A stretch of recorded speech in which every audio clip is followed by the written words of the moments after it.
Kalau ada yang protes, Ustadz, siapa yang bagi-bagi tauhid seperti ini ya? Ini dari mana dalilnya? Ini sering dibilang seperti itu ya. Makanya sebetulnya dalam ilmu mantek, pertama itu kita tidak harus iman Tuhan tuh namanya Allah, tidak harus.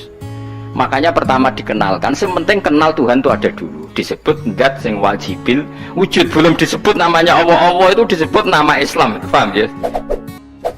Kenapa butuh pembagian ini? Itu pertanyaan, kenapa butuh pembagian ini? Karena pembagian dibutuhkan karena ada yang menyimpang. Mungkin di antara orang Islam kita ini tidak punya kecakapan menjelaskan. Tapi kalau orang sering baca Quran, apalagi dia ngaji tafsir ya, yang waras, maksudnya yang waras lah. Terus rapati seneng duit, barang ini penting ya. Kalau seneng duit, mari goblok. Yakin ulama seneng duit, mari goblok, tak jamin. Kalau kau bertanya kepada mereka, siapa yang menciptakan mereka? La yaquluna Allah. Mereka jawab yang menciptakanlah siapa? Allah. Nah, yang mencipta ini oleh syariat Islam disebut Allah. Namun sebelum itu, jangan lupa klik like dan subscribe dulu ya, biar kamu nggak ketinggalan informasi-informasi seputar dunia Islam di Indonesia tercinta kita ini.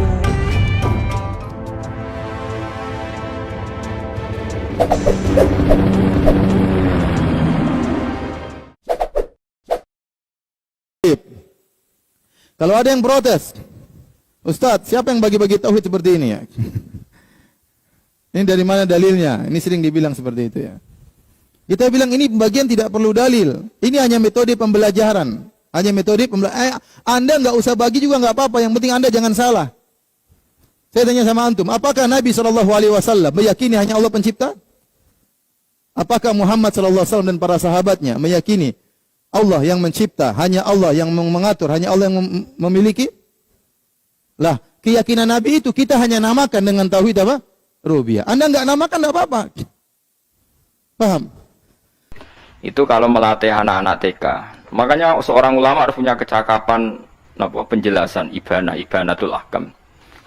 Itu anak-anak kecil dilatih. Anak-anak kamu terpejam, mintalah manisan sama Allah. Ya Allah, saya minta manisan, saya minta permen. Terus disuruh buka, dapat enggak anak-anak? Enggak dapat, Bu. Wah, berarti Allah enggak ada. Sekarang minta sama Bu Guru. Bu Guru, kami minta permen, dikasih. Berarti yang ada Bu Guru, bukan Tuhan gitu. Akhirnya jadi gerakan ateisme. Nah, sebetulnya untuk melawan gerakan itu kita harus melatih begini, misalnya gini.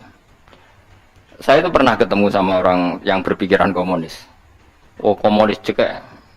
Dia nantang saya gini, Pak, pokoknya saya tidak bisa nerima konsep Tuhan sebelum Anda bisa menjelaskan kenapa ada Tuhan. Jadi, pucuk kok elek ini. Aku ngerti aja, sak cerdas ini tetap cerdas aku yakin tetap cerdas aku.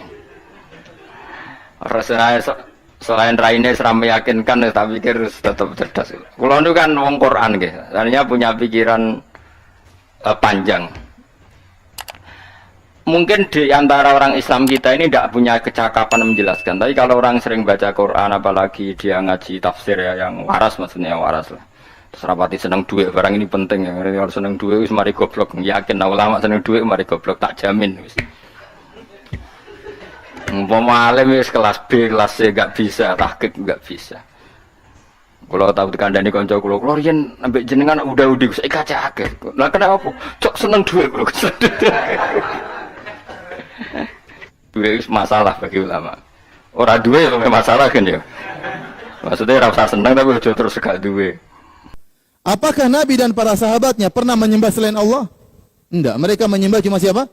Allah. Nah, sikap Nabi dan para sahabatnya yang menyembah hanya kepada Allah kita nambahkan dengan tauhid apa? Uluhiyah. Ya. Paham? Sama. Apakah Nabi meyakini ada yang maha mengetahui selain Allah? Jawabannya tidak ada. Nah, keyakinan Nabi bahwasanya yang mengetahui hanya Allah itu kita nambahkan mengetahui apa? Al-asma wa sifat. Ini hanya metode pembelajaran. Ya, hanya metode pembelajaran. Kalau kita tidak membagi juga nggak ada masalah, yang penting kamu jangan salah. Kenapa butuh pembagian ini? Itu pertanyaan, kenapa butuh pembagian ini? Karena pembagian dibutuhkan karena ada yang menyimpang. Karena ada yang menyimpang. Dia benar dalam satu sisi, dia salah dalam sisi yang lain. Buktinya, betapa banyak orang menyangka dia bertauhid, padahal dia menyembah kepada selain Allah. Sementara dia meyakini yang menciptakan hanya Allah. Yang mengatur alam semesta hanya Allah. Tapi waktu menyembelih dia menyembelih kepada jin. Maka kita harus jelaskan kamu ini benar dalam yang ini, salah dalam yang ini. Nah, yang ini namanya yang benar itu namanya tauhid rububiyah, yang salah namanya tauhid al-uluhiyah. Jadi pembagian ini muncul kalau sebenarnya tidak ada penyimpangan, tidak perlu kita bagi-bagi. Paham? Saya ulang. Sekarang saya tanya, Quran itu melatih kita gini. Quran itu sederhana kalau ngelatih tauhid, tapi orang pasti ingat. Kata Allah gini, nggak apa-apa, saya tidak Tuhan, nggak apa-apa, kamu yang Tuhan. Tapi buktikan kalau kamu Tuhan. Caranya gini, am khalaqus samawati wal ardo. Ya nggak apa-apa, kamu yang Tuhan nggak apa-apa. Tapi buktikan kalau kamu menciptakan langit, bumi.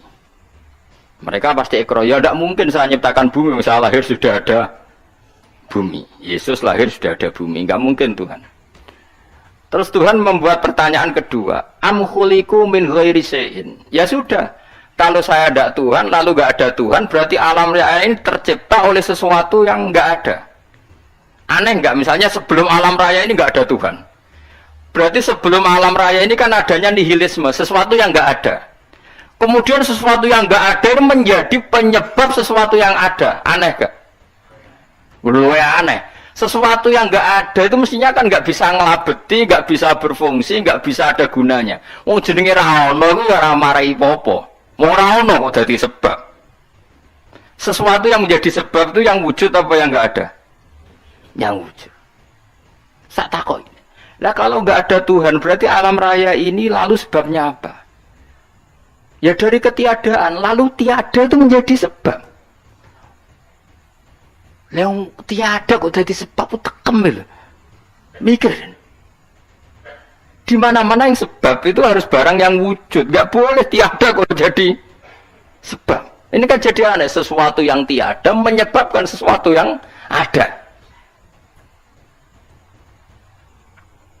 Terus dia bilang, ya pokoknya ronde ini kalah. Kamu nak pikir. Pikir nganti mati temenang aku ini ngono. Makanya sebetulnya dalam ilmu mantek pertama itu kita tidak harus iman Tuhan itu namanya Allah, tidak harus.